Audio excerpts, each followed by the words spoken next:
everyone, this is Arabella from Arabella's Voice Studio, and I'm thrilled to be back with another episode of Piano for the Vocalist.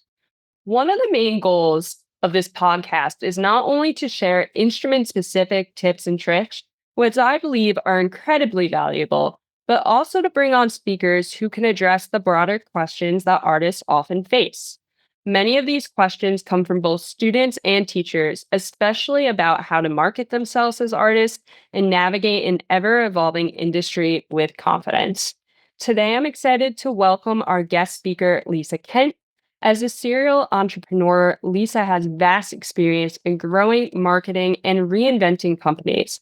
She was previously the CEO of Luminations, now known as the MPG FlexForce. With her extensive experience in domestic markets, Lisa has a wealth of knowledge to share. Lisa has also recently launched Dauntless, a podcast dedicated to resilience, fearlessness, and the relentless pursuit of great work, a manageable life, and equality, especially for women in the workplace. And I know I resonate as a woman entrepreneur. So thank you for the work that you do, Lisa. Here are some of the topics we'll be covering today: content delivery and management, network strategies, knowing your audience, and finding your allies. I am pleased to welcome our guest speaker today, Lisa Kent. On a personal note, I had one of my first marketing jobs as an intern with Lisa. And one of the reasons, or two of the reasons why I wanted Lisa on the podcast today, is I learned two important skills that I take with me from then into now with the studio that I run. One, support and strategy can be synonymous. Two, we really need to support our women entrepreneurs and our solopreneurs. With that, I'd like to hand it off to Lisa to introduce herself and tell us a little bit about what she's doing in her business. Thanks, Arabella. I'm so happy to be here and so proud that you are running studios and that I had the opportunity to work with you as an intern a while back. For me, I actually run a podcast right now. I host a podcast called Dauntless, Lead Her Ship, and that's LEADHER ship. It's predominantly for emerging women leaders, but for all leaders.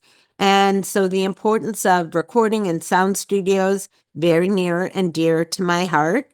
But so is marketing, becoming a leader, and nurturing the talent that we have the pleasure of pulling up behind us all fall into things that are really, really important to me. Amazing. Thanks for sharing all that. One thing that I really admire about the work that you do is there seems to be strategy from the start, and you always have a unique selling point, but it seems very personal to you. It seems like it's very thoughtful and it comes from the heart. Can you speak a little bit to that for your new podcast and maybe other projects you've done? Sure. I like to say, when you love understanding the consumer insight or the patient insight or the customer insight, then you fall in love with the product or the brand or the service. And the number one most important thing is delivering against that insight. So I think being a good marketer and strategist comes from knowing how to listen to your customers or your constituency and then delivering what makes their life easier. And so it's for me, it's natural to fall in love with the products and services and the brands that I have represented.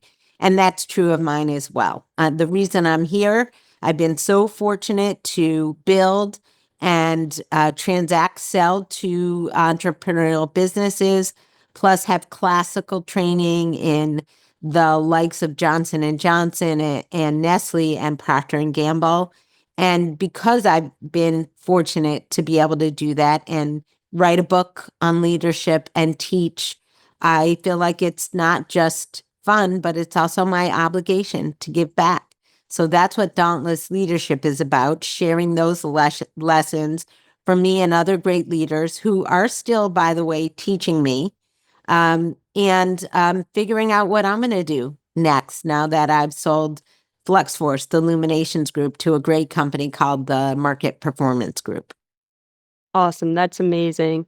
One thing I want to ask you about, you talked about the idea of classical marketing strategy versus maybe a new. I wouldn't even put a versus anymore because there's no such thing as marketing without a digital or omni-channel strategy anymore. That was So back in the day. that's what I want to ask you a little bit about because you brought up a couple points there. The growing needs for good sound, technology for your podcast now, but also this idea of having a framework from what you learned from the classical marketing strategy. And that's not something a lot of artists are taught or had access to. And one thing I talk with artists about now is the idea of working backwards, of starting with what they know in a digital platform and then moving backwards to kind of unravel more of that classical marketing. What is your thoughts on that? Well, I love the idea of the music industry becoming more, uh, I don't want to say regimented, but having more strategic guardrails. Because I think when you're an artist, you have this talent that is exploding out of you. And so you develop the work, your body of work, but it may or may not be strategic. It may just be, this is what I'm about. And in order to make it as a musician or an artist, you do have to sell something. In order to sell your music or your brand, you have to really develop what I always call an important brief, which looks at things like who is our primary target audience? What is the message we want them to take away, or the feeling in the case of music? Why are we uniquely positioned in a way to deliver that for them? And what do we want them to do coming out of whatever experience they're having with us? So, in the case of a musician who's recording, do we want them to immediately go to Spotify now and download? Do we want them to make a purchase in a music store? Do we want them to follow you to help build more community? What is it that we want? And those are questions that everyone should ask who is selling a service, a product, a brand, a proposition, no matter whether it's in music or in anything else. I think that makes total sense. And I want to circle back to your podcast here because watching your podcast, it's very clear that it's in support of women and all the great things they bring to the table. But you also have allies on your Mhm. podcast, men who come on and talk about the ways that they can support. And I love the idea of allies, both in men and women, in marketing, in the music world in general. How do you find your allies? That is a great question. And I actually just recorded a podcast before this with a senior leader at Google. And she said, really think about developing your own personal board of directors. And on that board of directors, you need people who can help you in lots of different areas. And for her, she is a diverse, incredibly strong leader woman, African American heritage, daughter of immigrants. So she said, I always have a white male on my board of directors as an ally and to guide me in things that I know might not come naturally to me. And I thought that was actually pretty brilliant. I haven't thought about who should be my board of directors now that I've sold one company. I'm figuring out my next gig, right? So, looking for allies that can help guide you, that can help nurture whatever it is that you need a little extra support on, really important. How do you find them? Just like this, ask. Look to somebody that you feel has something to bring to the table to help you that you may not have yourself. And what I always tell younger folks is remember that it's not a one-way street. I am happy to be on your podcast and help you build your business, but I guarantee I'm going to walk away from today having learned something that I didn't know to be better at what I do. So it's always a mutual benefit. Well, I really appreciate you being on the podcast, and I'm sure our listeners will too, because already there's some great insights here, and I encourage everyone to take them to heart, think about them, develop their own strategies. For myself, I've learned a lot about the music industry not only from musicians, but from other industries. For instance, how does a quote unquote corporate world work? Mhm. How does a small team work? What have you taken from other industries that has influenced maybe your podcast now or the way that you built team through FlexForce? Well, so the number one important platform about FlexForce was it was designed almost 30 years ago to help this incredible pool of talented women work flexibly and part-time. I saw this great talent drain as moms left the workforce to take care of kids, and corporate America could not find a way to employ them part-time flexibly. And at the same time, corporate America wanting people who could jump right in and run a business. And if they were consultants, not permanent full time, they didn't care as much if they were flexible part time. So I put the two together, started a business that I thought would be around for a little while because the world would come around and realize it doesn't matter where you work or how many hours you work in a finite window, as long as you get the job done. And I had at the time a 2-year-old daughter, and I thought for sure by the time she was 12, this would be over. Well, here she's 30 years old, and there's still a need, maybe more of a need than ever for part-time flexible work because of the pandemic. I think companies tend to be a little more understanding of how remote work works, but not as understanding as I would have thought, after several years of that, with everybody being forced back into the office. So, and by the way, some industries really need you in the office, but some don't. Uh, so, really understanding what does a company need? What do the talent need? And putting them together was a great lesson. And then, thinking about what have I learned from other companies? Well, from big companies, I learned the foundational knowledge of marketing and strategy and what questions to ask. And from the entrepreneurial ventures, I learned I think the skill of pivoting quickly, the skill of diagnosing and acting quickly, maybe with incomplete information. At a Nestle or a Procter or J&J, you need to have lots of data to make a move. And there's no gray area. It's black and white. When you go to an entrepreneurial organization, the chances that you'll get all that data are minuscule because there's just no resources to get it. And there's lots of gray area, right? We don't know for sure what the right thing to do is to keep the business moving forward. So I learned that from the entrepreneurial work. And you hear a lot about failing fast. Well, boy, do you fail a lot in the entrepreneurial world. And you have to be okay with it, learn from it, and quickly move on. So I've been very lucky that I had both the big corporate culture and lots of entrepreneurial work. And I think with Dauntless, I'm sort of finding my way. Yeah, I'm more in the entrepreneurial arena in that this is new to me, learning how to edit podcasts, having a conversation with you about what kind of sound and video do I need? How do I market the podcast to make sure it reaches the kind of people that I want to be sure I reach? This is all new and a learning experience for me. So very entrepreneurial, and I'm small again.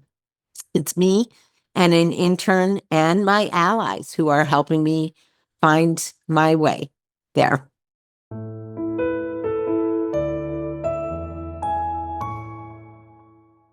This episode is sponsored by AVS. Together, we are redefining what it means to be a musical community. Rather than a single central studio, our presence is woven into the fabric of our city. You'll find us in boutique practice rooms strategically placed at the heart of the action from Rock City Alston to across from the Symphony in Back Bay. We gather in local pubs, breweries, at local open mics, channeling our resources into getting singers out of the practice room and onto stages in the greater Boston area.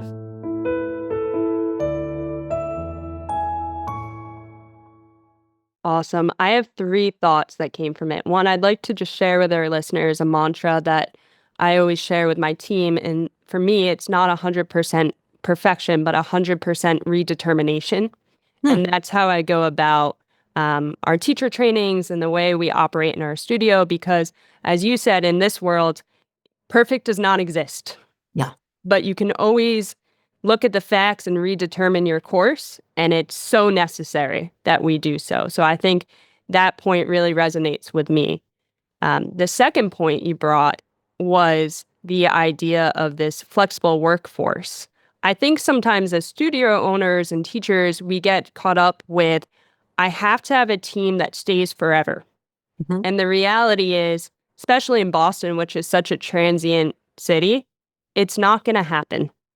So, how do we utilize a workforce that maybe is there for a week, couple months, maybe a few years, maybe, but how do we create value around all of those different setups?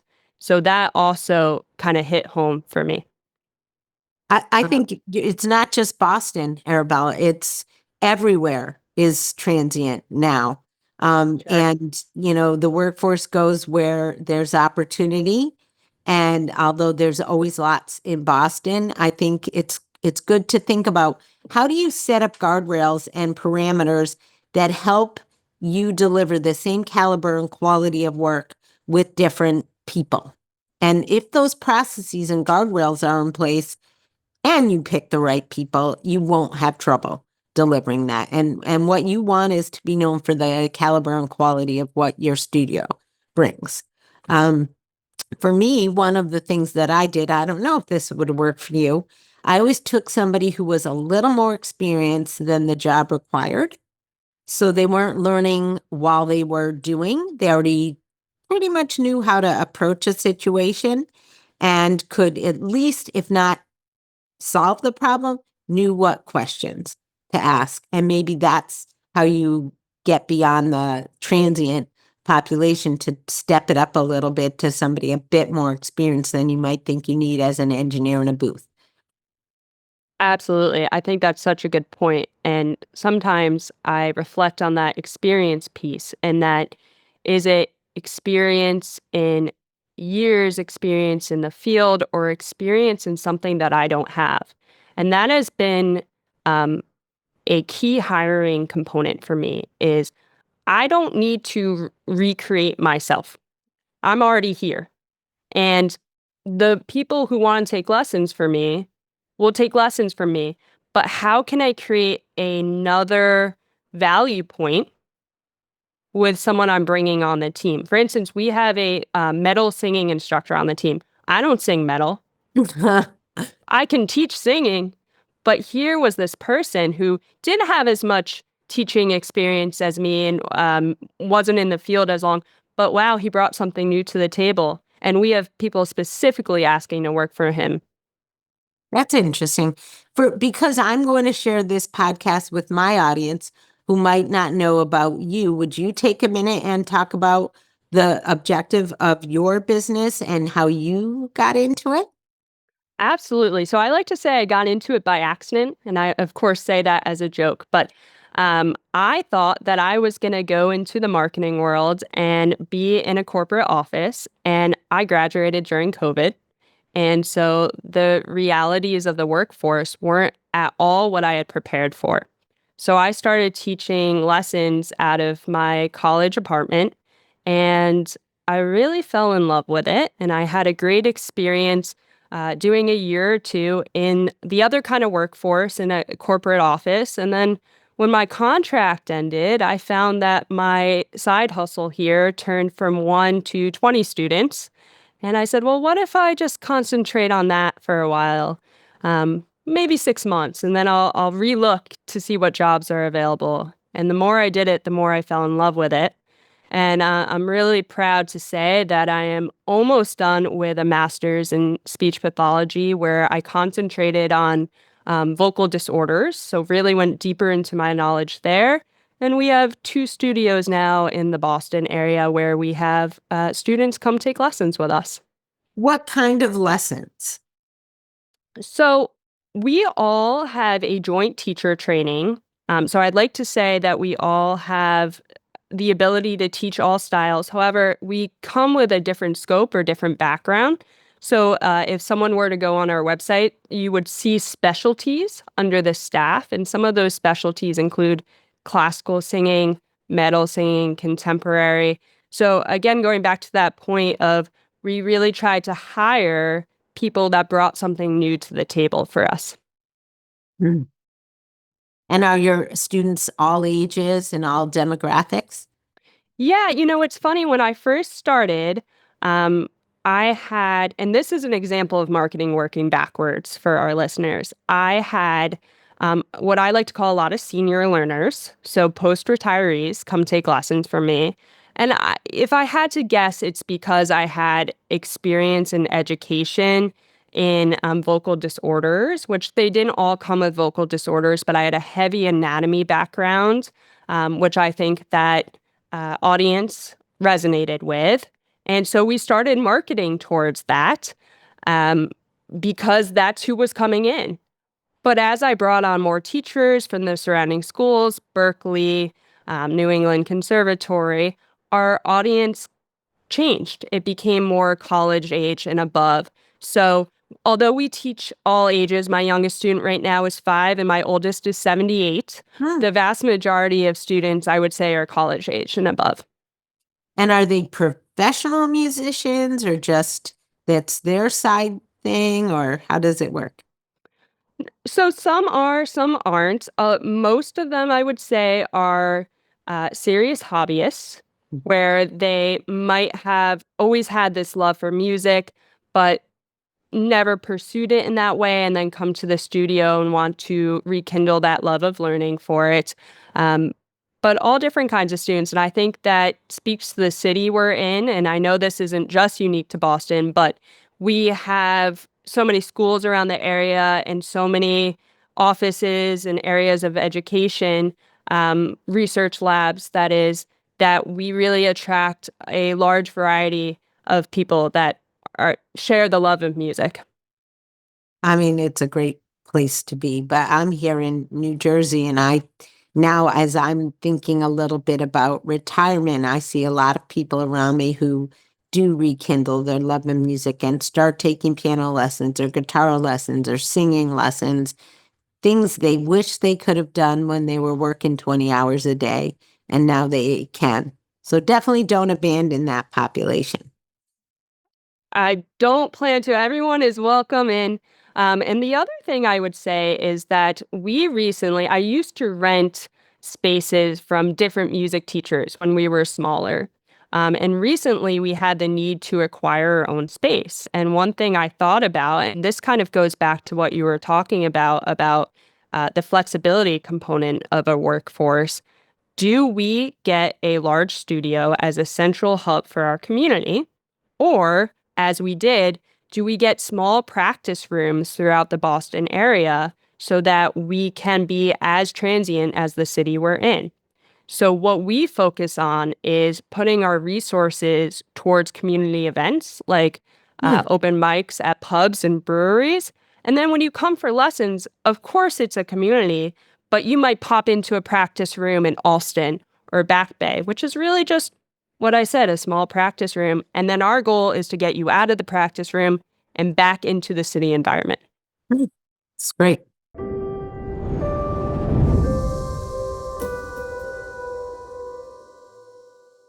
This episode is sponsored by Piano for the Vocalist. Piano for the Vocalist is your ultimate resource for unlocking the skills to self-accompany with confidence. This largely free program is focused on teaching singers to use collaborative piano techniques for vocal performance rather than traditional piano skills, empowering you to accompany yourself with ease.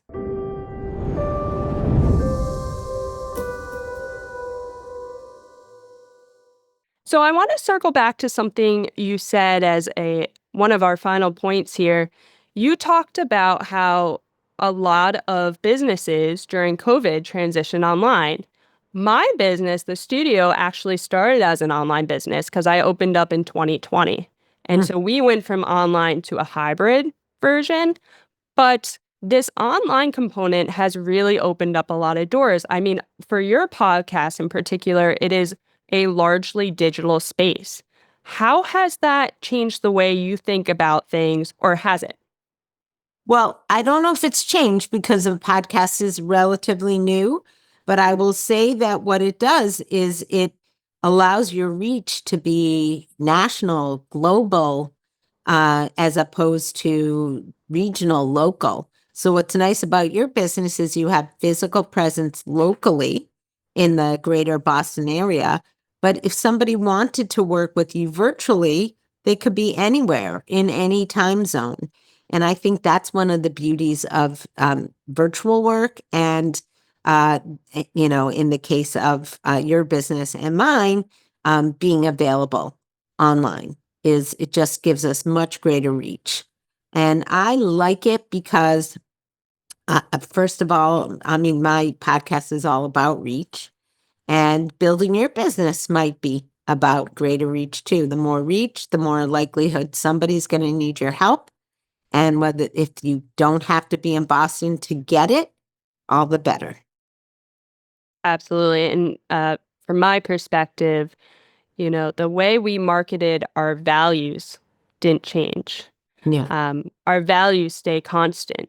Maybe we changed our strategy from being more global, as you talked about when we were more online, to more of a local SEO strategy or marketing strategy. But our value set, what we offered, is consistent. And I think that's what I really love about your work and your podcast, too. The values that you offered, circling back to what I was saying in the beginning, Mm. your values and your brand have always been so clear. So I really encourage our listeners to also take a look at the Dauntless podcast. I was listening to two of them that really resonated with me.